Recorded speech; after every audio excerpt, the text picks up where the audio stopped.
समोरची कहाणी. आटपाट नगर होतं. तिथे एक ब्राह्मण राहत होता.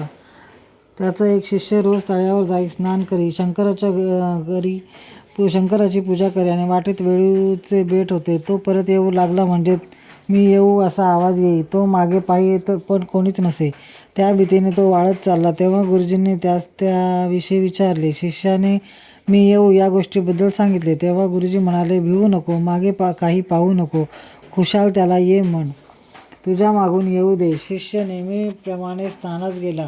पूजा करून येऊ लागला. तेव्हा मी येऊ असा आवाज येताच त्याला ये असे उत्तर दिले. घरी आला. गुरुजींनी पाहिलं. बरोबर एक मुलगी होती. त्यांनी दोघांचा विवाह करून दिला व एक घर दिलं. त्यानंतर श्रावणी सोमवार आला. बायकोला म्हणाला, माझी वाट पाहत उपाशी राहू नकोस. नंतर तो उठला व शंकराच्या पूजेला गेला. हिने थोडी वाट पाहिली. स्वयंपाक करून जेवायला बसली. एक घास खाल्ला. तेवढ्यात पती आला. पुढचं ताट पलंगाखाली सरकवून हात धुतला व दार उघडलं. पती घरात आले. नित्यनेम करू लागले. दुसऱ्या सोमवारी असंच झालं. असं 4 सोमवारी झालं. शेवटच्या सोमवारी नवल घडलं. रात्री दोघेजण पलंगावर गेले. पलंगाखाली उजेड दिसला. हा उजेड कशाचा? त्याने विचारलं. ताटी भरल्या रत्नांचा. ही रत्ने कुठून आली? ती मनात खूप घाबरली. माझ्या माहेरच्यांनी दिली. माहेर कुठं आहे?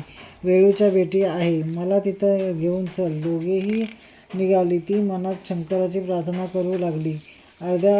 मला अर्ध्या गटकेचं माहेर दे. ते वेळूचे बेट आलं. एक मोठा वाडा आला. कोणी म्हणे माझा मेहुणा आला, कोणी म्हणे माझा जावई आला, कोणी म्हणे नणंद, कोणी म्हणे बहीण आली. अनेक दास-दासी तिथं रावत होते. दर शिपाई पहारा देत होते. त्यांचं मोठ्या प्रमाणे स्वागत केलं.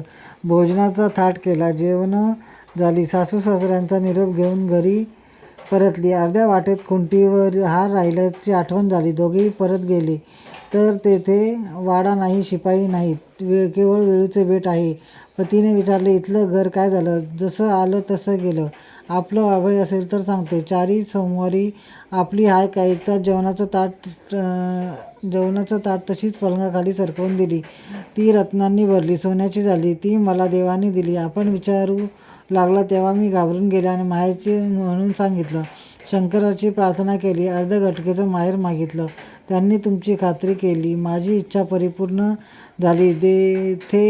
देव भक्ताच्या आकेला धावला. जसा त्यांना शंकर पावला तसा तुम्हा आम्हा पाहू. ही 60 उत्तराची कहाणी. 5 उत्तरी सुफळ संपूर्ण. बोले शंकर भगवान की जय.